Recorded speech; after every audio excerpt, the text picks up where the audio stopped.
भगवान शिव के वेशभूषा की 15 खास बातें। क्या आपको पता है इनका राज? कहानी को सुनने से पहले अगर आप हिंदू हैं और महादेव जी को मानते हो तो चैनल को सब्सक्राइब करके बेल आइकन जरूर दबाएंगे। साथ ही लाइक करना ना भूलें। आपने भगवान शंकर का चित्र या मूर्ति देखी होगी। शिव की जटाएं हैं। उन जटाओं में एक चंद्र चिन्ह होता है। उनके मस्तक पर तीसरी आँख है। वो गले में सर्प और रुद्राक्ष की माला लपेटे रहते हैं। उनके एक हाथ में डमरू तो दूसरे में त्रिशूल है। वह संपूर्ण देह पर भस्म लगाए रहते हैं। उनके शरीर के नीचे हिस्से को वो भाग का चर्म से लपेटे रहते हैं। वो भूसव की सवारी करते हैं और कैलाश पर्वत पर ध्यान लगाए बैठे रहते हैं। कभी आपने सोचा कि इन सब शिव प्रतीकों के पीछे का रहस्य क्या है? शिव की वेशभूषा ऐसी है कि प्रत्येक धर्म के लोग उनमें अपने प्रतीक ढूंढ सकते हैं। आओ जानते हैं शिव प्रतीकों के रहस्य। शिव का एक नाम सोम भी है। सोम का अर्थ चंद्रमा होता है। उनका दिन सोमवार है। चंद्रमा मन का कारक है। शिव द्वारा चंद्रमा को धारण करना मन के नियंत्रण का भी प्रतीक है। हिमालय पर्वत से चंद्रमा का सीधा संबंध है। चंद्रदेव से संबंध। भगवान शिव के सोमनाथ ज्योतिर्लिंग के बारे में मान्यता है कि भगवान शिव द्वारा सोम अर्थात चंद्रमा के श्राप का निवारण करने के कारण यहाँ चंद्रमा ने शिवलिंग की स्थापना की थी। इसी कारण इस ज्योतिर्लिंग का नाम सोमनाथ प्रचलित हुआ। त्रिशूल। भगवान शिव के पास हमेशा एक त्रिशूल ही होता था। ये बहुत ही अचूक और घातक अस्त्र था। इसकी शक्ति के आगे कोई भी शक्ति ठहर नहीं सकती। त्रिशूल 3 प्रकार के कोष्ठों दैनिक, दैविक, भौतिक के निवास का सूचक भी है। इसमें 3 तरह की शक्तियाँ हैं, सत, रज और तम, प्रोटीन, न्यूट्रिन और इलेक्ट्रॉन। त्रिशूल के 3 शूल सृष्टि के क्रमश उदय, संरक्षण और लयीभूत होने का प्रतिनिधित्व करते भी है। शिव मतानुसार शिव इन तीनों भूमिकाओं के अधिपति है। यह शिव सिद्धांत के पशुपति, पशु एवं पाश का प्रतिनिधित्व करता है। माना जाता है कि ये महाकालेश्वर के 3 कालों वर्तमान, भूत, भविष्य का प्रतीक भी है। इसके अलावा ये सपिंड, ब्रह्मांड और शक्ति का परम पद से एकत्व स्थापित होने का प्रतीक है।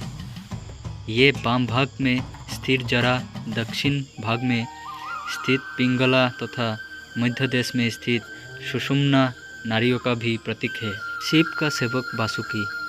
शिव को नागम्बशियों से घनिष्ठ लगाव था।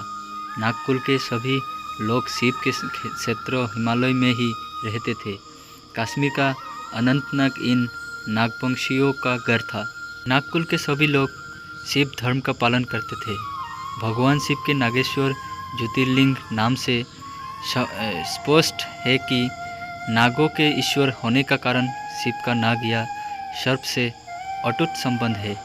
भारत में नागपंचमी पर नागों की पूजा की परंपरा है। विरोधी भाव में सामंजस्य स्थापित करने वाले शिव नाग या सर्प जैसे क्रूर एवं भयानक जीव को अपने गले का हार बना लेते हैं।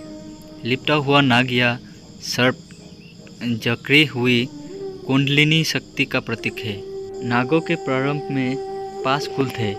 उनके नाम इन प्रकार है: शुष्नाग, अनंत, वासुकी, तक्षक, पिंगला और कर्कुटक। ये शुद्ध के विषय है कि ये लोग सर्प थे या मानव या आधे सर्प और आधे मानव। हालांकि इन सभी को देवताओं की श्रेणी में रखा गया है, तो निश्चित ही ये मनुष्यों नहीं होंगे। नाग वंशावलियों में शुष्नाग को नाग का प्रथम राजा माना जाता है। शुष्नाग को ही अनंत नाम से भी जाना जाता है। ये भगवान विष्णु के सेवक थे। इसी तरह आगे चलकर शुष के बाद वासुकी हुए, जो शिव के सेवक बने। फिर तक्षक और पिंगला ने राज्य संभाला।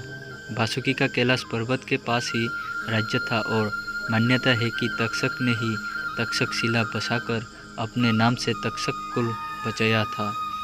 तत्व 5 की गाथाएं पुराणों में पाई जाती है।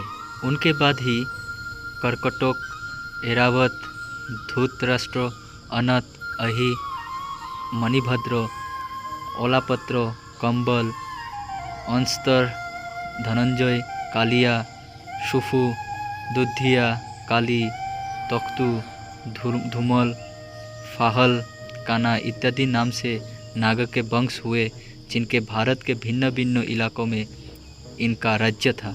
डमरू। सभी हिंदू देवी और देवताओं के पास एक न एक बाँह यंत्र रहता था। उसी तरह भगवान के पास डमरू था, जो नाद का प्रतीक है। भगवान शिव को संगीत का जनक भी माना जाता है। उनके पहले कोई भी नाचना, गाना और बजाना नहीं जानता था। भगवान शिव दो तरह से नृत्य करते हैं। एक तांडव, जिसमें उनके पास डमरू नहीं होता और जब वो डमरू बजाते हैं तो आनंद पैदा होता है। अब बात करते हैं नाद की। नाद अर्थात ऐसी ध्वनि जो ब्रह्मांड में निरंतर जारी है, जिसे ओम कहा जाता है। संगीत में अन्य स्वर तो आते जाते रहते हैं, उनके बीच विद्यमान केंद्रीय स्वर नाद है। नाद से ही वाणी के चारों रूपों की उत्पत्ति मानी जाती है। 1 पढ़, 2 पशयंती, 3 मध्यमा और 4 बेखरी। आहत नाद का नहीं अपितु अनाहत नाद का विषय है। बिना किसी आघात के उत्पन्न चिदानंद, अखंड, अगम एवं अलख रूप सूक्ष्म ध्वनियों का प्रस्फुटन अनाहत या अनाहत नाद है। इस अनाहत नाद का दिव्य संगीत सुनने से गुप्त मानसिक शक्तियाँ प्रकट हो जाती है। नाद पर ध्यान की एकाग्रता से धीरे धीरे समाधि लगने लगती है। डमरू इसी नाद साधना का प्रतीक है। तो दोस्तों, आज के लिए ही इतना ही। अगर आप लोग को कहानी पूरी सुननी है तो कमेंट करके ज़रूर बताएं, मैं कहानी पूरा ला दूँगा।